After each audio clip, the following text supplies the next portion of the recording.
Yeah. It's an awesome God he Got 'em. reigns from heaven above with wisdom, power, and love. Our God is an awesome God. Let's go. Hey guys, welcome back to another episode of Chaotic Serenity. Thank you so much for joining me. Today what I want to talk about is how we serve a creative God.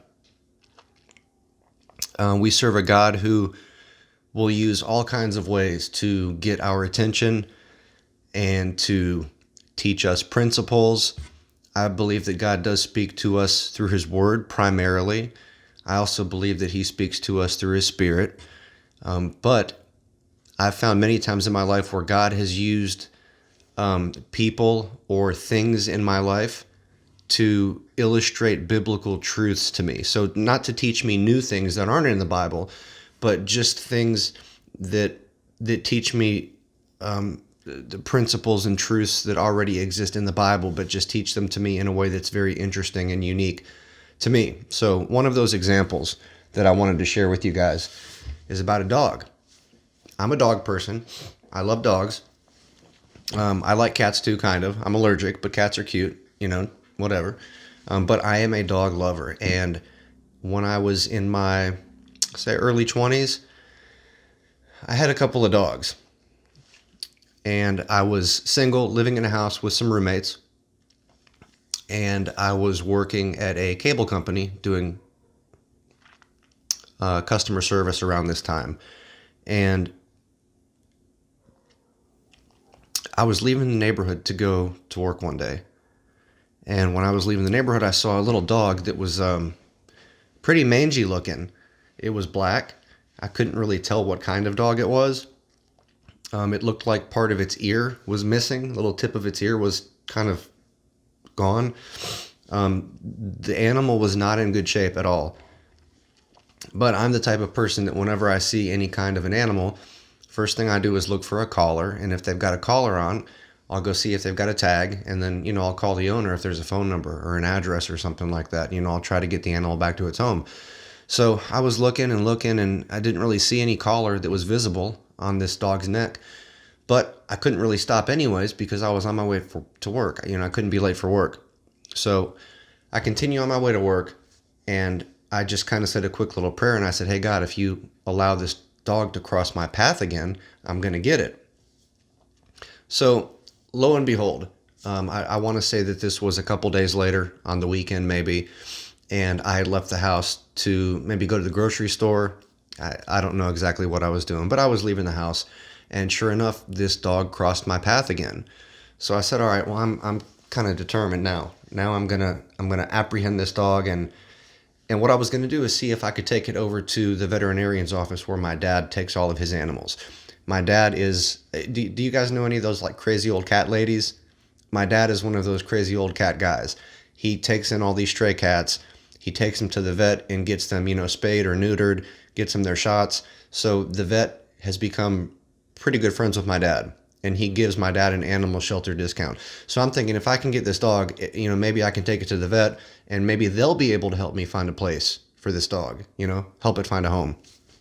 So I was not going into this with the intentions of getting a new animal for myself. I was just trying to help the dog out. So I get out of the car and I walk down the street, and I'm, kind of trailing behind this dog, trying to figure out how I can get its attention or how I can get it to come over my way. The dog was very skittish, and it was not wanting anything to do with me for the most part. So I decided to run back to the house, went into my refrigerator, and I found a package of hot dogs. So I pulled a couple hot dogs out, probably 3 or 4, and I walked down the street to the last place I had seen this dog, and it was still kind of hanging around down there. So I take these hot dogs and I break them into little pieces, and I leave like a little trail kind of going up the street. And then once I get to my driveway, I leave a little trail going up the driveway. And then I opened up my garage door, went inside the garage door, laid a little trail of hot dog pieces into the garage. And then I was figuring, okay, well, once this dog gets in my garage, I'm going to push the button, shut the door, and the dog will be locked in here. But then I said, well, no, it's going to take too long for the garage door to shut. By the time the dog hears me push the button and hears the mechanism start moving the door down, the dog's going to hightail it. So I had to lower the garage door so that it was only open, just enough for the dog to fit through. That way, once the dog got inside and I hit the button, it would shut pretty quick and the dog couldn't get away. So that is exactly what I did, and it worked like a charm. So now I've got this dog and me in the garage, and we're kind of facing off one-on-one.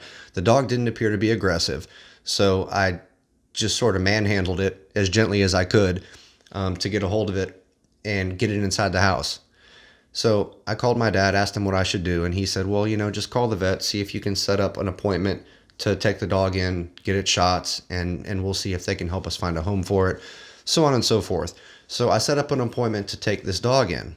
In the meantime, it was a little bit tricky trying to get this dog intermingled with my two dogs that I had already had for a number of years. So I had to keep them separated and keep quite a close eye on them. Luckily, I didn't have to wait very long to be able to get a veterinarian's appointment, though. So I hop in the vehicle, get the dog in there, and drive down to the vet. Wasn't too far of a drive, maybe 10 minutes, pretty close. So I drive down to the vet. I have a leash and a collar on the dog, but I went ahead and picked the dog up and carried her inside. And then they said, okay, well, what are you here for? And I explained the situation to them. And I said, I was hoping maybe you guys could help me find a home. And they said that they probably weren't going to be able to do that, but they would go ahead and get the dog checked out, give her shots, and, make sure that she was healthy and everything. So I said, all right, fair enough. So they take me back into the exam room. And I pick up the dog and put her up there on the table. And the veterinarian assistant is in there, just doing some preliminary stuff. And the vet comes in. And the vet is asking some basic questions and, telling me how old she thinks that my dog, I say my dog, it ended up being my dog, but at this point it wasn't. She was asking, a few various questions and, like I said, giving some input and trying to kind of guess what the age might be and things of that nature. So the vet ended up having to get a stool sample to check for something. And so the vet says, I'm going to go and get this stool sample tested. It's going to take a few minutes. But when I come back, I want you to have picked out a name for the dog. And I'm thinking to myself, no. I see where this is going. You're trying to get me to pick a name because if I pick a name, that's going to make me attached to this animal. And then I'm going to end up taking it home with me, and it's going to be my dog from now on. And I really didn't need another dog at this point. There were a number of kind of chaotic and stressful things going on in my life right now in regards to my job, in regards to some relationships. And the last thing I needed was another animal in the house, especially one that was potentially going to cause problems with the other two animals, my other two dogs. So I'm thinking to myself, I don't know if I'm going to pick out a name. But I just kind of smiled and nodded and said, okay, yeah, whatever. So the vet leaves the room, and, a couple minutes later, she comes back, and she's got the test results and everything checked out okay. And so the vet looks at me and says, hey, so did you pick out a name? And I said, no. I don't think I have yet. And so I should go back and say that this dog appeared to be a husky, some sort of a Alaskan husky, Siberian husky. And although I told the vet that I hadn't really been trying to think of a name, I have to admit that one of the first names that crossed my mind, because the dog was a female, was Sasha. So that name was kind of bouncing around in the back of my head, but I didn't say anything to the vet. I just said, no, I haven't really picked out a name. And so the vet looks at me dead in the eyes, and she says, this dog looks like a Sasha. Yeah, seriously. She said that this dog looks like a Sasha before I ever mentioned anything about the name Sasha even bouncing around in the back of my head. So I almost looked at this as kind of a weird sort of confirmation that I guess I do have a new dog. I guess this dog does belong with me. I don't know. I guess we'll play it by ear day by day and see what happens. So long story short, I ended up taking the dog home, and it became a new member of the family. Now Sasha, my new friend, she was ornery. She was stubborn. I don't know if any of you guys have ever owned a husky, but huskies are very demanding for attention. They're very needy dogs. They're very sweet, and they love to talk. They do this kind of howling thing that's super cute. But they are very. It takes a special kind of person to own a husky, I think, in my opinion. So the dog had issues. Some of the issues were just destroying the house when nobody was around.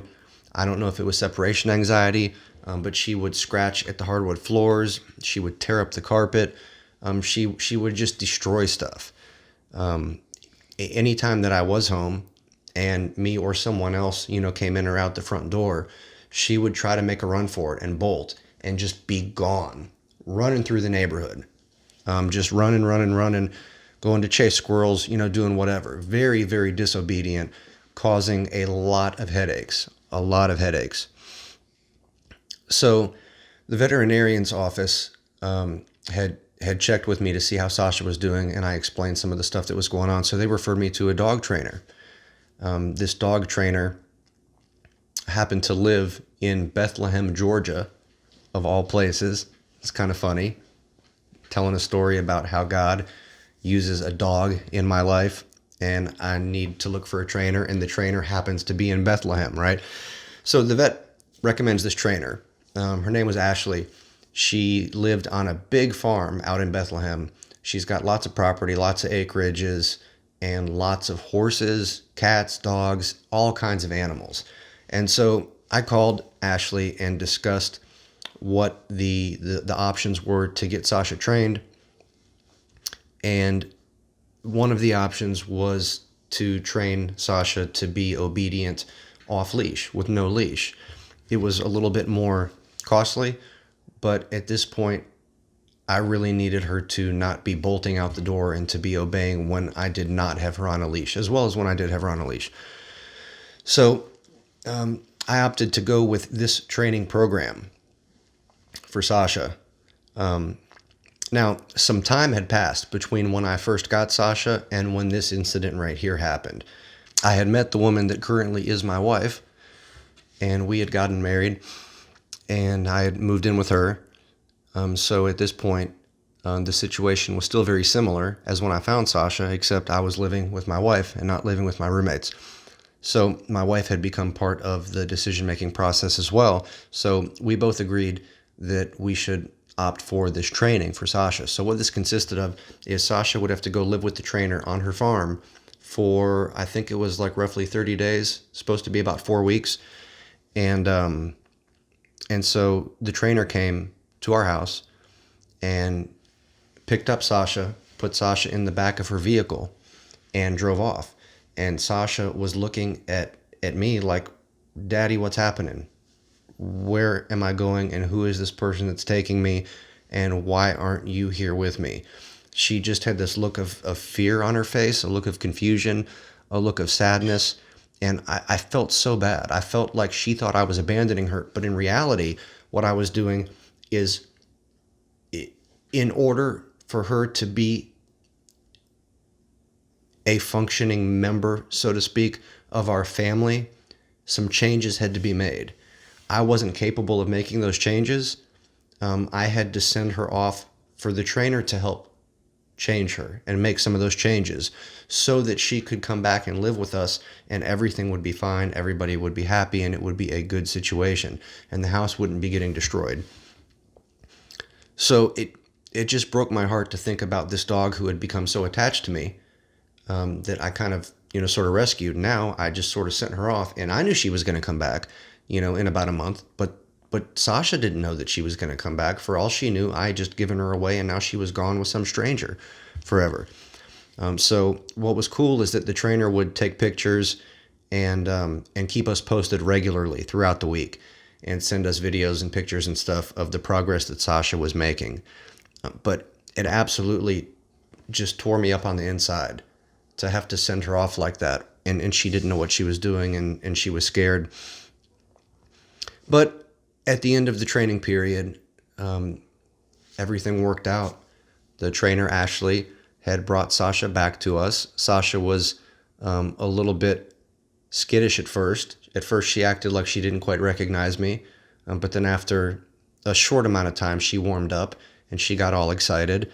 And then the trainer had to train me on how I needed to utilize the commands and how I needed to interact with Sasha now going forward, because Sasha had learned a number of commands, and there was a certain way that you have to give those commands, a certain way that you have to discipline if the commands aren't followed.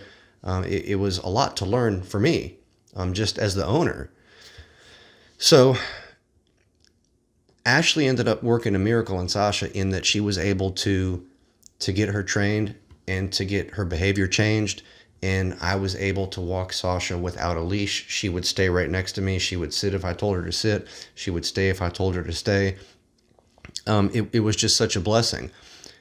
But the way that this spoke to me from a theological perspective is that sometimes I think that when we come to God, when he finds us, sometimes, most of the time, he's got to pick us up and clean us off, right? And that process that we call sanctification, the process where when we come to Christ and we trust in him and we repent and we're saved from our sins, a journey begins called sanctification, where we change. The Spirit changes us from within. Sometimes God uses factors from without to work on us and in us and through us. But a change takes place. And those changes that need to be made are not always pleasant.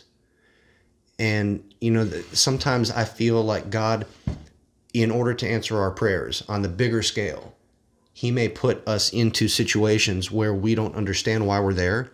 It doesn't seem like he's in it. It doesn't seem like something a loving father would do. It seems like it may even be cruel to us at the time. But God knows, and he has a plan. And that plan is to make us more like him, to make us more like Jesus. Just like Sasha had her issues, and in order for her to enjoy being part of our family, our kingdom, if you will, some changes had to be made. Those changes didn't come easy, and she didn't understand what was going on when those changes in the obedience school, when all of that was going on. She didn't understand why, but I understood why, and it was for her good and for our good, and it was because I had access to more information. I knew better than she did. And beloved, the same is true of God.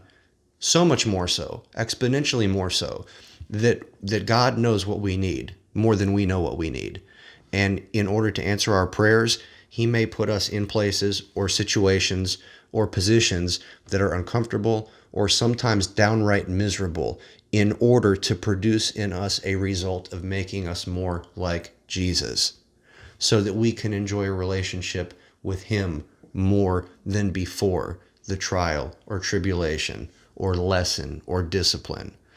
There's so many other stories that I could tell about how things that happened between me and Sasha were just like a glaring light from the clouds, just shining down, almost like God was saying, hey, can you see this? Do you get it now? So I'll just leave it at that for now. I'll share some more Sasha stories with you guys later. But thank you so much for joining me. Thank you for being here. And thank you for your time. Can't wait to see you next time. So until we meet again, have a good one.